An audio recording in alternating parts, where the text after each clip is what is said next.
Alright guys, so your passage today is going to be Matthew 9 verses 27 through 35. So take a few minutes to read that and see what you get from it, and then come back for the little bit of commentary.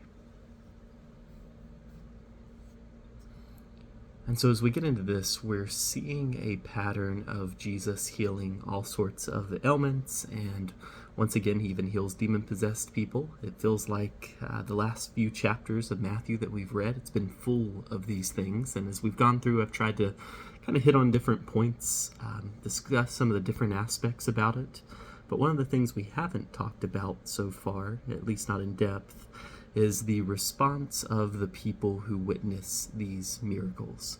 And so here you see two distinct responses. There are some of those who respond in amazement, and they recognize that Jesus is not just a mere mortal man, and he's not just another prophet. But then there were others, and this tells us it was the group called the Pharisees. Despite witnessing it with their very eyes, despite seeing people who were demon-possessed healed, or lame people that were able to walk, or even seeing people raised from the dead, instead of choosing to believe that Jesus was the Messiah who had come to fulfill the prophecies that they were very familiar with, they chose to instead accuse Jesus of using some sort of satanic power in order to fool the people that were watching. And it seems a little bit crazy, but at the same time, it shouldn't really come as a surprise. You know, the Bible is filled with examples of people who, despite seeing the direct power of God, still chose to harden their hearts and close their ears off to his word. I'm thinking about people like Pharaoh, who, despite seeing the multitude of plagues play out in front of him, and despite his family and his people being directly impacted by the angel of death passing through Egypt, he still chose to defy God in the end. And I'm thinking about the prophets of Baal, who got to see fire come down from heaven and consume a drenched offering.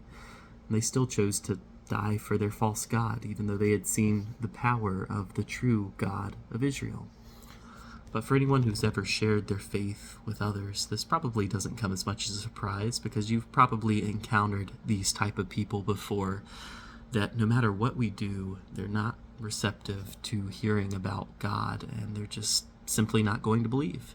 It doesn't matter how eloquent our words are, it doesn't matter how persuasive our arguments are, it seems like their hearts are just hardened to it, and their ears are deafened to the message. Now, this of course doesn't excuse us from being obedient to the biblical mandates of sharing the faith. It doesn't give us an excuse to not try just because some will harden their hearts, but it should at least prepare us for what we will undoubtedly experience if we share our faith often. And so it kind of helps us to not be discouraged when people respond in this way. We know to expect it. We know that if they rejected Jesus, the actual person who was doing these miracles, then we should expect rejection when we are telling them about Jesus.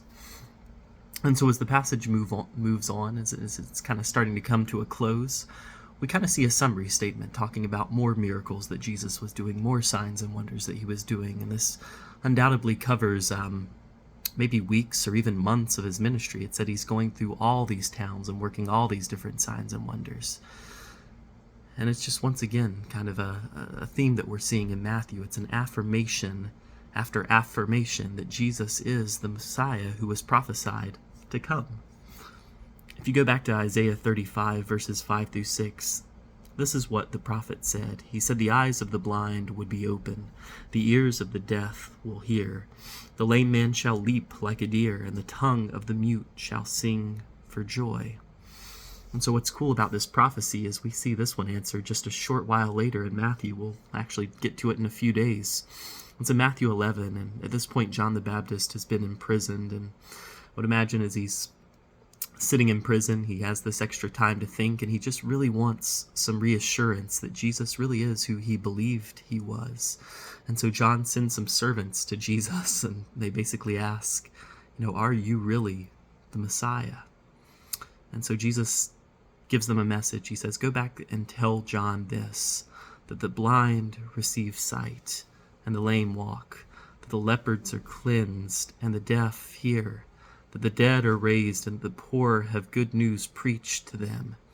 And as John gets this message, he would have immediately recognized that Jesus was affirming that he is the fulfillment of these prophecies, that through Jesus in the here and now, that the age of the Messiah had come, that God's covenant promises were being fulfilled through Christ. And so a little bit of homework for you. Take a minute and Google tonight or tomorrow or in the morning, whenever you're listening to this, Google prophecies fulfilled by Jesus. Maybe spend 5 minutes on the article that's on the David Jeremiah blog, or that are from the Blue Letter Bible, or even the Christian Broadcasting Network, and just read through the amount of prophecies that Jesus' ministry fulfills. It'll be great knowledge for you to have if you're ever talking to people about how we know that Jesus was the promised one. It's great information for you just to know in your personal faith. It just shows you how amazing God's word is and the way that God fulfilled his promises over the few thousand-year span that the prophets spoke, and then when Jesus came and fulfilled them. I think you guys will enjoy that, so take a few minutes to do that too.